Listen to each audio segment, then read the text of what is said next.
Everyone, welcome back to our YouTube channel of Sagar code hub. ठीक है, आज का हम अपना लेक्चर स्टार्ट करते हैं। आज हम जो टॉपिक कवर करने वाले हैं वो है हिस्ट्री ऑफ आर्टिफिशियल इंटेलिजेंस। ये कोर्सेज में ये टॉपिक ऐड करने हैं मैंने बहुत ज़्यादा रिसर्च की, लेकिन जाहिर सी बात है किसी चीज़ का अगर क्रेज़ बढ़ रहा है ना, तो हमें पता होना चाहिए उसका बैकग्राउंड क्या है, ताकि हम उस पर और बेटर वे में रिसर्च करके उसको अच्छे तरीके में अपनी लाइफ में और प्रोफेशनल और अनप्रोफेशनल दोनों करियर को बेटर वे में एक ब्रॉड वे में यूज़ कर सकें। ठीक है, तो let's we start today lectures. We will go on first slide. ठीक है, तो पहली स्लाइड में हम लोग जो चीज़ कवर करने वाले हैं वो है the birth of AI. 1950s में सबसे पहले एआई का जो कॉन्सेप्ट हमारे पास आया था ना, 1940 और 1950 के दरमियान आया था। इसमें जो लोगों के मैथमेटिशियंस और कंप्यूटर साइंटिस्ट थे, उन्होंने मिलकर काम किया और बताया कि कोई ऐसी मशीन्स आएगी जो इंसानों की तरह काम करेंगी, इंसानों की तरह सोचे समझेगी। अभी एआई में इतनी ज़्यादा इन्हेंसमेंट नहीं आई, इतनी इम्प्रूविंग नहीं हुई, लेकिन एआई इस लेवल तक पहुंच जाएगा इन फ्यूचर। तो ये सबसे पहले इसका कंसेप्ट 1940 से 1950 के बीच में आया और इसी दरमियान एआई की बर्थ हुई थी। ठीक है, और ये क्या कहते हैं 1936 में ये पेपर्स के थोरेटिकली थोड़ा बहुत लिखा जाता था इसके बारे में कि यूनिवर्सल मशीन होगी जो कैपेबल होगी कंप्यूटिंग टास्क करने में। ठीक है, तो नेक्स्ट हम लोग फिर सबसे पहला कॉन्सेप्ट 1950s में आया था। Next we will move on the second topic which is Dartmouth workshop. ये एक साइंटिस्ट था जिसने टर्म आर्टिफिशियल इंटेलिजेंस को ड्राइव किया था। ठीक है, जॉन मैकर्टी नाम का एक और साइंटिस्ट था। ठीक है, उसका असल नाम जॉन मैकर्टी था, जिसने 1955 और 1956 के दरमियान में एक वर्कशॉप करवाई थी, जिसमें एआई के जो पैदाइश है ना उसको फॉर्मली तौर पर एक फील्ड पेज के ऊपर लिखा गया था और उन्हें नाम दिया गया था थिंकिंग मशीन। ठीक है, थिंकिंग मशीन, और इसको टर्म साइंटिफिक नेम इसको दिया गया था आर्टिफिशियल इंटेलिजेंस। ठीक है, उसके बाद नेक्स्ट हम लोग मूव करने वाले हैं वो टॉपिक है early AI programmes 1950s to 1960।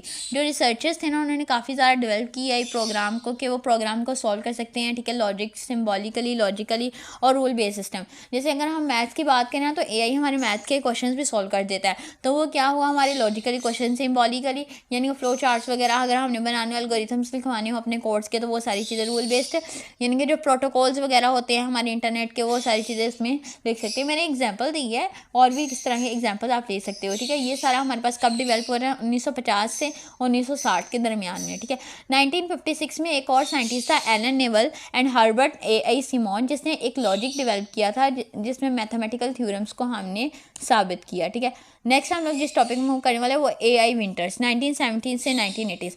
ये वो साल थे दो जब एआई का क्रेज़ कम हो गया था, यानी कि ये बिल्कुल ये समझ लिया कि विंटर्स मतलब सर्द हो गया। एक पीरियड आया जहाँ पे इसको काफ़ी चैलेंजेस फेस करनी पड़ी। जाहिर सी बात जब कोई चीज़ बढ़ी हो तो इसे क्या चाहिए होता है, फंडिंग, यानी कि अमाउंट चाहिए होती है ताकि उस पर और इन्वेस्ट करके उसको बेस्ट वे में लाया जाए। तो ये वो था कि लोग इसमें इंटरेस्ट नहीं ले रहे थे और यहाँ पर फंडिंग चैलेंजेस हमारे पास आ रहे थे। और जो हमारे पास रिसर्चेस के लिए जो हमने जाहिर सी बात रिसर्चेस के लिए हम लोगों को हायर करते हैं, उनकी सैलरीज वगैरह ये सारी चीज़ें, वो एक्सपर्ट्स जो थे वो कम हो रहे थे, इसकी तरफ कम क्रेज़ आ रहा था। तो वो ये जो 10 साल थे ना, 1970 से 1980 की, ये एआई विंटर्स के ईयर थे और इसमें एआई का क्रेज़ थोड़ा कम था। तो इसके लिए researcher during this time focus on expert system and knowledge based AI. ठीक है, तो रिसर्चर इन पे इस तरह इतना फोकस कर पा रहे थे, बट फंडिंग की कमी थी। और फिर उससे नेक्स्ट टॉपिक है AI researchers 1990s and present. ठीक है, 1990 में जो ये दौर आया ना, इसमें एडवांस एआई मशीन्स आ गई, जिसने क्या कहते हैं एयरपोर्ट के अंदर एयरपोर्ट के अंदर अब आपके फ़ोन्स के अंदर भी बल्कि एआई आपके व्हाट्सएप में आ गया। ठीक है, तो ये सारी क्या पावर लीडिंग होगी इसके अंदर, और उसने इंटरेस्ट अपना दिखाना शुरू कर दिया। 20th सेंचुरी स्टार्ट होगी उसमें, तो काफ़ी ज़्यादा एआई का काफ़ी क्रेज़ बढ़ गया और उसने कंट्रीब्यूट किया डिफरेंट लैंग्वेजेस को, न्यूरल मतलब जो उसके अंदर हार्ड चैलेंजेस थे उसको भी सॉल्व करना स्टार्ट कर दिया।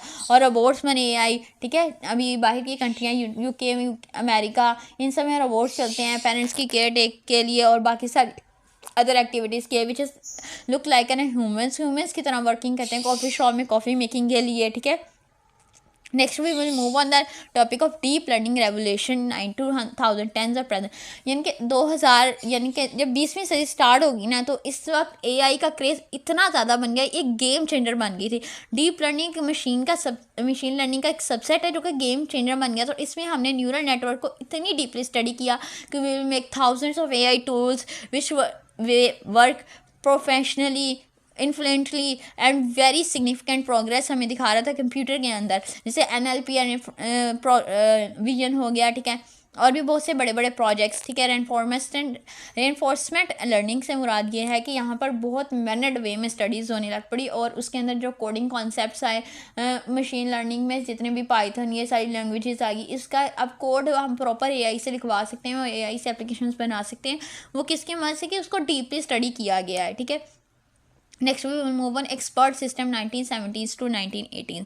अब हमने क्रेज़ की बात कर ली कि 2010 तक इसका काफ़ी ज़्यादा क्रेज़ हो, लेकिन एक दौर आया था कि विंटर्स के बाद ना, जब एक्सपर्ट्स ने इसके ऊपर काम करना स्टार्ट किया था, तो इसका इतना क्रेज़ बढ़ गया था कि एक्सपर्ट लेवल तक ही चल गया। जैसे केमिकल्स में अब मेडिसिन बनाने में AI हमें यूज़ हो रहा है, तो वो थिंकिंग लाइक अ ह्यूमन हो रहा है, तो इसी वजह से वो एनालिसिस कर पा रहा है। MYIC यानी के मेडिकल डायग्नोसिस में या डेंटल केमिकल एनालिसिस में हम यूज़ करते हैं।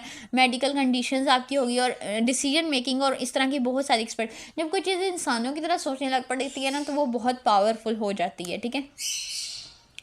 और AI को हम अपनी डेली लाइफ में यूज़ करने लग पड़े हैं, इसका बहुत ज़्यादा क्रेज़ है। हम अपनी डेली लाइफ में व्हाट्सएप यूज़ करते हैं, उसके अंदर मेटा AI का फीचर है, स्नैपचैट में, ठीक है। अगर मैं एक लोअर लेवल की बात में, प्रोफेशनल्स भी हैं तो वो भी अपने कोड्स वगैरह इसी से राइट करवा रहे। Editor, even editor code editor जो होते हैं वो अपने डिज़ाइंस के आइडिया के लिए AI को यूज़ करते हैं, थंबनेल मेकिंग वगैरह एंड ईच एंड एवरीथिंग। जो ऑटोमोनस व्हीकल्स गाड़ियों में, टेक्सला, अब टेक्सला पाकिस्तान और इंडिया में तो अभी आई नहीं है, लेकिन अगर आप बाहर की कंट्री में देखें ना, एलॉन मस्क के पास टेक्सला है, तो वो अपनी लेफ़्ट राइट कट करना ये सारा वो टेक्सला से होता है। तो टेक्सला एक उसमें AI फीचर है, तो उससे थिंकिंग लाइक वो डिसीजन मेकिंग पावर है, तो वो अपने खुद से अपनी जो गाड़ी है उसको ड्राइव कर पाता है, उसको कट करना और उसको सही तरीके से, अगर सिग्नल आ गया स्टॉप होना, तो ये सारी फीचर्स उसके अंदर यूज़ हुए हैं। तो हम उसे अपनी लाइफ में एज अ वर्चुअल असिस्टेंट से मुराद जो हमारी तरह हमारी जगह पर काम करें।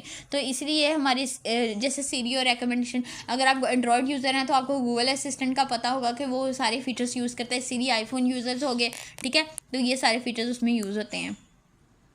उसके बाद है एथिकल एंड रेगुलेटरी चैलेंजेस। अब जाहिर सी बात, जब कोई चीज़ ज़्यादा क्रेज़ में आती है तो उसके कुछ गुड यूजेस होते हैं और कुछ मिस यूजेस होते हैं। तो जैसे जैसे AI एडवांस हुई, हमारे कंसर्न्स उसके साथ बढ़े, तो यहाँ पर एक बहुत बड़ा मसला पैदा हुआ है प्राइवेसी का, ठीक है। प्राइवेसी के दौरान क्या हम कोई ऐप इंस्टॉल करते हैं तो उसमें हम AI को एक्सेस देते हैं, तो हमारे प्राइवेट पिक्चर्स वगैरह का भी एक्सेस करती है।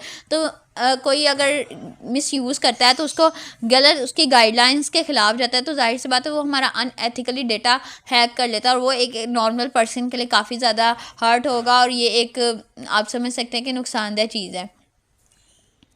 इस पे भी हम डिटेल डिस्कशन करेंगे। आप कमेंट सेक्शन में पूछें, आपको कोई भी सवाल है। अब ये जो हमारा दौर चल रहा है ना, ये सारा क्या है, AI का। इसमें AI बहुत जल्दी और तेज़ी से एडवांस होती जा रही है, क्वांटम कंप्यूटिंग की तरफ जा रही है।